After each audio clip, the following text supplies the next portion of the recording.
ಹೌದು ಹೌದು. ಪುಲ್ವಾಮಾ ಆದಾಗ ಯಾರಿದ್ರಂತೆ ಅಧಿಕಾರದಲ್ಲಿ? ಪುಲ್ವಾಮಾ ಆದಾಗ ಯಾರಿದ್ರಂತೆ? ಮಣಿಪುರದಲ್ಲಿ ಹೆಣ್ಣುಮಕ್ಕಳನ್ನ, ನಮ್ಮ ಅಕ್ಕ ತಂಗಿಯವರಲ್ಲನೋ ಅವರು. ನಾಚಿಕೆ ಆಗಲ್ಲ ಇವರಿಗೆ?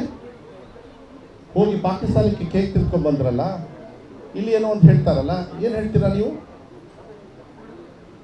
ಇದನ್ನೆಲ್ಲ ಇದೆಯಲ್ಲ, ಆಯ್ತಪ್ಪ, ನಮ್ಮ ಸಂತೋಷ್ ಲಾಡೋರು ಭಾಳ ಚೆನ್ನಾಗಿ ಹೇಳ್ತಾರೆ, ನಾವೆಲ್ಲ ಫೇಲು, ನೋ ಪ್ರಾಬ್ಲಮ್.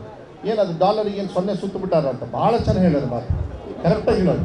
ಏನು ಡಾಲರ್ ಸೊನ್ನೆ ಸುತ್ತಿ ನಿಮ್ಮ ಜೋಬಲ್ಲಿ ಹಾಕಿಬಿಟ್ಟಿದ್ದಾರೆ. ಯಾರು ಕ್ಲಾಪ್ ಹೊಡಿಬೇಡಿ. ಇದನ್ನು ಯಾಕೆ ಹೇಳ್ತೀನಿ ಅಂದರೆ, ಸಾಕ್ರಿ ನೋಡ್ರಿ, ನಾವೀಗ ನಿಮಗೆ ಸಿಗ್ತಾ ಇದ್ದೀವಿ. ನಿಮ್ಮ ಲೈಫಲ್ಲಿ ಯಾರು ಮಾಧ್ಯಮದವರು ಅಕ್ಷಯ್ ಕುಮಾರ್ ಒಬ್ರಿಗೆ ಬಿಟ್ಟು ಯಾರಿಗಾರು ಸಿಕ್ಕ್ಯಾರ? ಅದೇ ರಾಹುಲ್ ಗಾಂಧಿಯವರು ಬೀದಿಯಲ್ಲಿ ಸಿಕ್ಕ್ರಲ್ರಿ. ಆ ಮನುಷ್ಯ ಅಜ್ಜಿನ ಕಳ್ಕೊಂಡಿದ್ದಾನೆ, ಆ ಮನುಷ್ಯ ತಂದೆನ ಕಳ್ಕೊಂಡ, ಈ ದೇಶವನ್ನು ಇಲ್ಲಿಂದ ಅಲ್ಲಿಗೆ ನಡ್ಕೊಂಡು ಹೋಗಿದ್ದಾನೆ. ಅವ್ರ ಬಗ್ಗೆ ಹಗುರವಾಗಿ ಮಾತಾಡ್ತಾರಲ್ಲ, ಕರ್ನಾಟಕ ರಾಜ್ಯದಲ್ಲಿ ಉತ್ತರನೇ ಅವರಿಗೆ ಶಿಕ್ಷೆ. ಹಗುರವಾಗಿ ಮಾತಾಡಬೇಡ್ರಿ ಯಾವಾಗಲೂ ಕೂಡ. ಕಾರವಾರದಲ್ಲಿ ಯಾಕೆ ತಿಪ್ಪರ್ಲಾಗ ಹೊಡೆದ್ರಂತೆ? ಉಡುಪಿ ಮಂಗಳೂರಲ್ಲಿ ಕೆಲವು ನಮ್ಮದು ಕೂಡ ತಪ್ಪುಗಳಾಗಿದ್ದಾವೆ.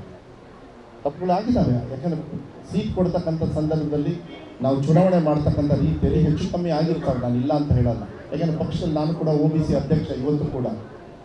ನಾನು ಹೇಳ್ತಾ ಇದ್ದೀನಲ್ಲ, ಅದರಿಂದ ನಾವು ಜನರು ನಮ್ಮನ್ನು ಸೋಲಿಸಿಲ್ಲ. ಕರಾವಳಿಯಲ್ಲಿ ಹೋಗಬೇಕಾಗಿತ್ತು, ಕರಾವಳಿಯಲ್ಲಿ ಯಾಕೆ 4 ಗೆದ್ವಲ್ಲ?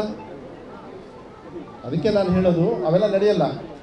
ಪರೇಶ್ ಮೇಸ್ತ್ರ ಹೆಸರಲ್ಲಿ ಬೇಡ ಬಿಡಿ ಇವತ್ತು. ಯಾಕೆಂದರೆ ಅವರು ಆ ಸಾವಲ್ಲಿ, ನಾವು ಹುಟ್ಟಿದ ದಿವಸ ಸಾವಲ್ಲಿ ಮತ ಕೇಳ್ತಕ್ಕಂಥ ವ್ಯವಸ್ಥೆ ನಮ್ಮ ಪ್ರಜಾಪ್ರಭುತ್ವದ ಬಂದ್ಬಿಟ್ರೆ ಹೆಂಗ್ರಿ ನಾವೆಲ್ಲ?